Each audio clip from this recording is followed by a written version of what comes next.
നമസ്കാരം, ഞാൻ Mrunal. Online master class. നമുക്ക് ആദ്യം സംസാരിക്കേണ്ടത് ബിസിനസ് തുടങ്ങാനുള്ള ഉദ്ദേശങ്ങൾ, ഇൻറ്റൻഷൻ. എന്തിനാണ് നമ്മളൊരു ബിസിനസ് തുടങ്ങുന്നത്? റെസ്റ്റോറൻറ്റ് ബിസിനസ്സിനെ കുറിച്ചാണല്ലോ ഈ മാസ്റ്റർ ക്ലാസ് മൊത്തം പറയാൻ പോകുന്നത്. നമ്മൾ എന്തിനാണ് ഒരു റെസ്റ്റോറൻറ്റ് തുടങ്ങുന്നത്? ഇതിനെ ആലോചിച്ച ഓരോരാൾക്ക് ഓരോ ഉത്തരം ഉണ്ടാവും. പക്ഷെ വളരെ കോമൺ ആയിട്ട് എനിക്ക് കേൾക്കാൻ പറ്റിയിട്ടുള്ള ഉത്തരം, ചേട്ടാ ഞാൻ ഭയങ്കര പാഷനേറ്റാണ് റെസ്റ്റോറൻറ്റ്സിനെ കുറിച്ചിട്ട്, ഭക്ഷണത്തിനെ കുറിച്ചിട്ട്, കുക്കിങ്ങിനെ കുറിച്ചിട്ട്. നമ്മുടെ ഉസ്താദ് ഹോട്ടലിലെ തിലകൻ പറഞ്ഞ ഡയലോഗൊക്കെ പറയും ചിലർ, കഴിക്കുന്നതിനേക്കാളും കൂടുതൽ കഴിപ്പിക്കുന്നതാണ് എനിക്കിഷ്ടം എന്നൊക്കെ പറയും. ഒക്കെ നല്ല കാര്യം. നമ്മൾ പാഷനേറ്റ് ആണെങ്കിൽ നമുക്കൊരു ബിസിനസ് തുടങ്ങിയാൽ എത്രത്തോളം സക്സസ്ഫുൾ ആവും എന്നുള്ളൊരു ചോദ്യത്തിന് പലരും പൗലോ കൊയ്ലോയുടെ ഒരു എക്സാമ്പിൾ പറയും. നിങ്ങൾ ഒന്ന് തീവ്രമായി ആഗ്രഹിക്കുകയാണെങ്കിൽ ഈ ലോകം മുഴുവൻ കോൺസ്പയർ ചെയ്യും, ഗൂഢാലോചന നടത്തും, നിങ്ങൾക്ക് നേടിത്തരാൻ. അത് ഒരു സിനിമയിലൊന്നുമില്ല, ഒരുപാട് സിനിമകളിലുണ്ട്, അങ്ങനെയൊക്കെ ഉണ്ട്. അതുപോലെ കേണൽ സാൻഡേഴ്സിൻ്റെ കഥ പറയും ചിലർ. അദ്ദേഹം അതിന് വേണ്ടിയിട്ട് അങ്ങനെയുള്ളൊരു ആഗ്രഹം, തീവ്രമായ ആഗ്രഹം കാരണം KFCയിലെത്തിയ കഥ. പക്ഷേ ഇതിൽ വളരെ എവിഡൻ്റായിട്ട് 3 കുഴപ്പങ്ങൾ ഞാൻ കാണാറുണ്ട് ഈ പാഷനേറ്റ് ആണ് എന്ന് പറയുന്ന ആളുകൾക്ക്. ഒന്ന്, അവരുടെ അപ്പോഴത്തെ ജീവിത സാഹചര്യത്തിൽ നിന്നുള്ള ഒരു രക്ഷപ്പെടൽ, ഒരു എസ്കേപ്പ്, ഒരു ഡിപ്പാച്ചർ ആഗ്രഹിക്കുന്ന ചിലർ വേറെ ചില സംഭവങ്ങളിൽ ഞാൻ പാഷനേറ്റ് ആണെന്ന് പറയാറുണ്ട്. ഒരു ഉദാഹരണത്തിന് IT തൊഴിലുണ്ടല്ലോ. എൻ്റെ കസിനുണ്ട്, ചിലപ്പോൾ നിങ്ങൾക്ക് പരിചയമുണ്ടാവും. ഞാൻ സ്റ്റാർബക്സിലിരുന്നിട്ട് ഒരു കാപ്പി വെച്ചിട്ട് അവനെയാണ് കളിയാക്കുന്നത്. അത് പിന്നെ ആ വീഡിയോ കണ്ട് ചില IT സുഹൃത്തുക്കൾ വിചാരിച്ച് ഞാൻ മൊത്തം IT കാരെ കളിയാക്കുന്നത്. മൊത്തം IT കാർ തന്നെയാണ് വേറെ വർഷം. ഒരു ക്ലാസ് അല്ലടോ, ബോറിങ് ആവരുതല്ലോ, എന്തെങ്കിലുമൊക്കെ തമാശ വേണ്ടേ. അപ്പോൾ അവൻ എന്നോട് പറയാറുണ്ട്, എന്തെങ്കിലും കൃഷി ചെയ്യാൻ തോന്നുന്നു. അവൻ്റെ വളരെ നല്ല ജോലിയാണ് കേട്ടോ, വളരെ നല്ല ജോലി എന്ന് പറഞ്ഞാൽ ഹൈലി പെയ്ഡ്, അതായത് ലക്ഷക്കണക്കിന് പെയ്ഡ് മന്ത്ലി, വേറെ ഒരുപാട് സൗകര്യങ്ങൾ, ഒരുപാട് വിദേശ യാത്രകൾ ഒക്കെയുള്ള ഹൈലി പെയ്ഡ് ആയിട്ടുള്ള ഏതൊരു എൻജിനീയറിംഗ് ഗ്രാജുവേറ്റും കൊതിക്കുന്ന പോലത്തെ ഒരു ജോലിയാണ് അവൻ്റെ. ഇപ്പം സർവീസിൽ കയറിയിട്ട് തന്നെ കുറേ കാലമായി. അവൻ മുമ്പ് ഈ NTTF എന്ന് പറയുന്നൊരു സംഭവം ഉണ്ടല്ലോ, അത് കഴിഞ്ഞിട്ട് കയറിയ ആളാണ്. അവൻ എന്നോട് പറഞ്ഞിരുന്നു ഒരു കാലത്ത്, ഇപ്പോഴല്ല, ഈ അടുത്ത കാലത്തൊന്നുമല്ല, ഒരു കാലത്ത് പറഞ്ഞിരുന്നു, കുട്ടേട്ടാ ഇത് തീരെ വയ്യ, ഭയങ്കര സുഖമില്ലാത്തൊരു ജോലിയാണ്, നമുക്ക് ഇത് കൃഷി ചെയ്യുന്നതിനെ പറ്റി ഞാൻ ആലോചിക്കുകയാണ്. അല്ല പഞ്ചാബിലും പോയി സൂര്യകാന്തി കൃഷി ചെയ്താലോ എന്ന് പറഞ്ഞാൽ ഞാൻ ആലോചിക്കാറുണ്ട്. ഇത് അവന് ഓർമ്മയുണ്ടെന്ന് എനിക്കറിയില്ല, ഇതൊരു 5 കൊല്ലം അല്ലെങ്കിൽ ഒരു 8 കൊല്ലം മുമ്പത്തെ കാര്യമൊക്കെയാണ്. അപ്പോൾ അന്ന് എനിക്ക് അതിൽ നിന്ന് മനസ്സിലായതെന്താണെന്ന് വെച്ച് കഴിഞ്ഞാൽ, അവൻ അന്ന് ജോലി ചെയ്തിരുന്നൊരു കമ്പനിയുണ്ട്. അവിടുത്തെ അവൻ്റെ ജോലിയുടെ മൊണോട്ടണസും സംഭവങ്ങളൊക്കെ കാരണം അവിടെ ഒരു തൃപ്തിയില്ല. അപ്പം അത് കാരണം അവൻ ആലോചിക്കുകയാണ് വേറൊരു സംഭവത്തിലേക്ക് പോയാലോ. പക്ഷെ ഇന്ന് അവനോട് ചോദിച്ചാൽ അവനത് പറയൂല. അതുപോലെ ഗൾഫിലുള്ള ആളുകൾ, ഗൾഫിൽ ഇതേപോലെ ജോലി ചെയ്ത് ഒരേ ജോലി തന്നെ ചെയ്ത് മടുക്കുന്ന ആളുകളുണ്ട്. എൻ്റെ എത്രയോ സുഹൃത്തുക്കൾ അങ്ങനെ റെസ്റ്റോറൻറ്റ്സ് തുടങ്ങിയിട്ടുണ്ട്. റെസ്റ്റോറൻറ്റ്സ് തുടങ്ങുന്നത് മാത്രമല്ല, പല ബിസിനസ്സുകളും തുടങ്ങിയവരുണ്ട്. അതും എവിടെ എത്തിയില്ല. അത് അവർ തെറ്റിദ്ധരിക്കുകയാണ് വേറൊരു സാധനത്തിനോടുള്ള അവരുടെ ഒരു കൊച്ചാഗ്രഹം. അതായത് എൻ്റെ ഇപ്പോഴത്തെ അവസ്ഥേനേക്കാളും നല്ലതായിരിക്കും ഞാനത് ചെയ്താൽ എന്നുള്ള ഒരു ചെറിയ മോഹത്തിന് പാഷനായിട്ട് തെറ്റിദ്ധരിക്കുക. സത്യത്തിൽ അത് അങ്ങനെയല്ല എന്ന് അവരെന്നെ റിയലൈസ് ചെയ്യും. ഏതാനും വർഷങ്ങൾ അല്ലെങ്കിൽ കുറച്ച് കാലം കഴിയുമ്പോൾ. പക്ഷേ അതിൻ്റെ ഇടയിൽ എങ്ങാനും അത് റിയലിസ്റ്റിക്കാണ്, ശരിയാണ് എന്ന് വിചാരിച്ച് അവർ ഇറങ്ങി പുറപ്പെട്ടാൽ അത് ചിലപ്പോൾ അവർ തുടങ്ങിയെടുത്തുനിന്ന് എവിടെ എത്തൂല എന്നുള്ളൊരവസ്ഥയിലേക്ക് അവരെത്താറുണ്ട്, ഒരു വലിയ സാമ്പത്തിക നഷ്ടത്തിലെത്താറുണ്ട്. രണ്ടാമത്തെ പാഷൻ്റെ ഒരു സംഭവം, ഇപ്പോൾ എന്നോട് ചിലർ പറയാറുണ്ട്, എൻ്റെ ഫുഡിൻ്റെ ഭയങ്കര പാഷനാണ്. നിങ്ങൾ എന്തുകൊണ്ടാണ് നിങ്ങൾ ഈ വീഡിയോ ചെയ്യുന്ന വളരെ മനോഹരമായിട്ടുള്ള ചെറിയ കുറേ കടകളുണ്ടല്ലോ, അതൊന്നും ഗൂഗിൾ മാപ്പിലൊന്നും തപ്പിയാൽ കിട്ടില്ല. ഇപ്പോൾ വയനാട്ടിലെ ചില കടകൾ അല്ലെങ്കിൽ പല സംഭവം, അതിൻ്റെ ഗൂഗിൾ മാപ്പ് ലൊക്കേഷൻ നിങ്ങളെന്താ കൊടുക്കാത്തത്? അല്ലെങ്കിൽ അവിടേക്ക് പോകാനുള്ള വിശദമായ റൂട്ട് മാപ്പ് നിങ്ങളെന്താ വീഡിയോയിൽ പറയാത്തത്? ഞങ്ങൾക്കും അവിടെ പോകാമല്ലോ. നമ്മളൊന്നിനെക്കുറിച്ച് പാഷനേറ്റ് ആയാൽ നമ്മൾ അതിനുവേണ്ടി എന്ത് ത്യാഗവും സഹിക്കാൻ തയ്യാറാവില്ലേ? അതൊന്നാണ് എൻ്റെ വിശ്വാസം.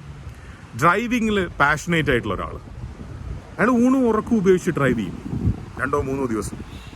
ഞാൻ അങ്ങനെയുള്ള ഒരാളാണ്, ഞാൻ ചെയ്യാറുണ്ട്. പക്ഷെ എനിക്ക് തീരെ ഇഷ്ടമല്ലാത്ത കാര്യങ്ങളുണ്ട്. അത് ഇനി എന്തൊക്കെ സൗകര്യങ്ങൾ നിങ്ങൾ എനിക്ക് ചെയ്തു തന്നാലും എനിക്ക് ചെയ്യാനും പറ്റില്ല. ഇപ്പോൾ ഉദാഹരണത്തിന് കടലിൽ പോവുക ഞാൻ ഈയിടെ ഒരു ബോട്ടിൽ കയറിയിട്ട് തന്നെ എനിക്കത് തീരെ ഒരു കംഫർട്ടബിളായിട്ട് തോന്നിയതല്ല. നിങ്ങളിനി എനിക്ക് കടലിൽ എത്ര നല്ല സൗകര്യം ഏർപ്പെടുത്തിയാലും പിന്നെ എന്തൊക്കെ ചെയ്തു തന്നാലും എന്നോടൊരാൾ ഈയിടെ ഓഫർ ചെയ്തിരുന്നു, ഒരു വലിയ യാട്ടുണ്ട്, കോടിക്കണക്കിന് രൂപ വിലയുള്ളതാണ്, നമുക്ക് അതീ കടലിൽ പോവാം. ഞാൻ പോയിട്ടില്ല, എനിക്ക് പോവാനാവൂല. അത് എന്ത് സൗകര്യങ്ങൾ ചെയ്തു തന്നാലും പാടാണ്. പക്ഷെ അതേസമയത്ത് ഡ്രൈവ് ചെയ്യാന്ന് പറഞ്ഞു കഴിഞ്ഞാൽ എനിക്ക് നിങ്ങൾ ബെന്റ്ലി ഒന്നും തരണ്ട. ഞാനിപ്പോൾ അവസാനം ഡ്രൈവ് ചെയ്ത വണ്ടി കുറച്ച് എക്സ്പെൻസീവ്. എനിക്ക് നിങ്ങളൊരു സ്വിഫ്റ്റ് തന്നാൽ മതി. ചെന്നൈ വരെ പോകണം, പോട്ടെ കൽക്കത്ത വരെ പോകണം, ഞാൻ റെഡിയാണ്. ഒറ്റയ്ക്കാണോ, ഞാൻ റെഡിയാണ്. ക്രൂയിസ് കൺട്രോൾ ഇല്ലേ, ഓക്കെ വേണ്ട, ഞാൻ റെഡിയാണ്. എന്തായാലും ഞാൻ റെഡിയാണ്. ഇനി ഓട്ടോമാറ്റിക് അല്ല, ഞാൻ റെഡിയാണ്. മൈക്രത, ഞാൻ റെഡിയാണ്. അതാണ് പാഷൻ എന്ന് പറയുന്ന സാധനം, ലക്ഷറി എന്ന് പറയുന്ന സാധനം തമ്മിലുള്ള ഒരു വ്യത്യാസമാണ്. അത് ലക്ഷൂറിയസ് തന്നെ ആവണ്ട പാഷനേറ്റ് ആയിട്ടുള്ള ഒരാൾക്കൊരു കാര്യം ചെയ്യാൻ. ലക്ഷൂറിയസ് ആയാലും നമുക്ക് താല്പര്യമില്ലാത്തൊരു കാര്യം നമുക്ക് ചെയ്യാനും പറ്റൂല. അപ്പോൾ ഇവർ ത്യാഗം സഹിക്കാൻ തയ്യാറല്ല. അതായത് ഒരു മാപ്പ് കിട്ടിയാൽ അതിൽ ക്ലിക്ക് ചെയ്ത് നോക്കി അവർ പോയിട്ട് ആ ഭക്ഷണം കഴിച്ച് തിരിച്ചു വരും എന്നുള്ള ആറ്റിറ്റ്യൂഡ്, അത് പാഷൻ്റെ ഒരു ബൈ പ്രൊഡക്റ്റ് ആണെന്ന് എനിക്ക് തോന്നുന്നില്ല. അതൊന്ന് തപ്പാനുള്ളൊരു 10 ഫോൺ കോൾ ചെയ്യാനോ, അല്ലെങ്കിൽ ഒന്ന് അവിടെ വരെ പോയി, ഇപ്പോൾ സുൽത്താൻ ബത്തേരിക്ക് അടുത്താണ് എന്ന് ചിലപ്പോൾ വീഡിയോയിൽ പറഞ്ഞിട്ടുണ്ട്, അവിടെ പോയി ഒരു 10 പേരോട് അന്വേഷിക്കാനോ ഒന്നും തയ്യാറല്ല. പാഷനേറ്റുള്ള ആളുകൾ അവിടെ പോയിട്ട് നടക്കാതെ തിരിച്ചു വന്നു ഒരു കാര്യം. ഞാൻ പല സ്ഥലത്തും പോയിട്ട്, ഭക്ഷണത്തിൻ്റെ കാര്യത്തിലാണ് ഞാൻ പറയുന്നത്, പല സ്ഥലത്തും പോയിട്ട് ഒന്നും നടക്കാതെ തിരിച്ചു വരാറുണ്ട്. ഒന്നും കിട്ടില്ല. ചിലപ്പോൾ നമ്മൾ ഉദ്ദേശിച്ച റെസ്റ്റോറൻറ്റിൽ ഫുഡ് ഉണ്ടാവില്ല. ഞാൻ ജെഫ് ബിരിയാണിയിൽ 3 തവണ പോയിട്ടുണ്ട്. ഞാൻ എൻ്റെ കാര്യം വലുതാക്കി പറയല്ല. അങ്ങനെയാണ് വളരെ പാഷനേറ്റ് ആയിട്ടുള്ള പ്രണയം. അതിനകത്ത് ഒരുപാട് ത്യാഗങ്ങൾ സഹിക്കാൻ തയ്യാറാണ്.